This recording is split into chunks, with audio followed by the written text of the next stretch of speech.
Hello everyone, তো মুই আজকে চিকেন দম বিরিয়ানি বানাম। তো কেমন করে বানিয়ে আসং রেসিপিটা তোমার লগে শেয়ার করে আসং।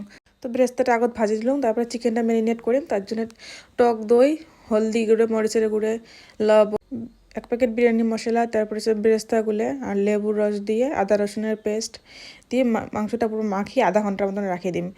তারপরে কড়াইত তেল দিয়ে তেজপাতা আর গোটা গরম মশলা ফোড়ন দিয়ে মাংসটা আধা ঘন্টা পরে বানিয়ে নিলাম। বানিয়ে নেওয়ার পরে মাংসটা সিদ্ধ হয়ে গেল। তারপরে এলাম ওই চাউলটা সিদ্ধ করে নিয়ে, বাসমতি চাউল নিছাম। তো চাউলটা পানিটা গরম হলে পানিত গোটা গরম মশলা, তেজপাতা আর লবণ দিয়ে চাউলটা 5 মিনিটের মতন সিদ্ধ করে নিলাম।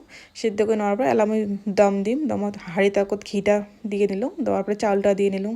দেওয়ার পরে যে আলুটা ভাজি রাখছিলাম, তো আলু আর মাংসটা দিয়ে আসো। দেওয়ার পরে মাংসের ঝোলটা অল্প দিয়ে দিলাম।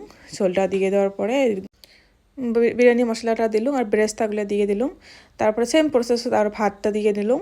ভাতটা দেওয়ার পরে সেম প্রসেসত আরও মাংস, আলু, তারপরে বিরিয়ানি মশলা, ব্রেস্তাগুলো দিয়ে দিলাম। দিয়ে দেওয়ার পরে লাস্ট স্টেপত যা সেম আরও এমন করে ভাত দিয়ে ভাতের উপরে ব্রেস্তাগুলো দিলাম। ব্রেস্তাগুলো দিয়ে তারপরে ফুড কালার আছিল, দুধ দিয়ে ফুড কালার 2টা কালার বানিয়ে নিয়েছিলাম। ফুড কালারটা দিয়ে দিলাম। দেওয়ার পরে তারপরে কেওড়ার জল, তারপরে মিঠা আতর, গোলাপ জল দিয়ে দিল। দেওয়ার পরে এলা দমত দিয়ে দিম। এলা পুরা 1 ঘন্টার মতন দমত রাখি দিম। রাখি দেওয়ার পরে এই যে এলা আমার বিরিয়ানি রেডি হয়ে গেছে। তো কেমন লাগছে জানান সবাই।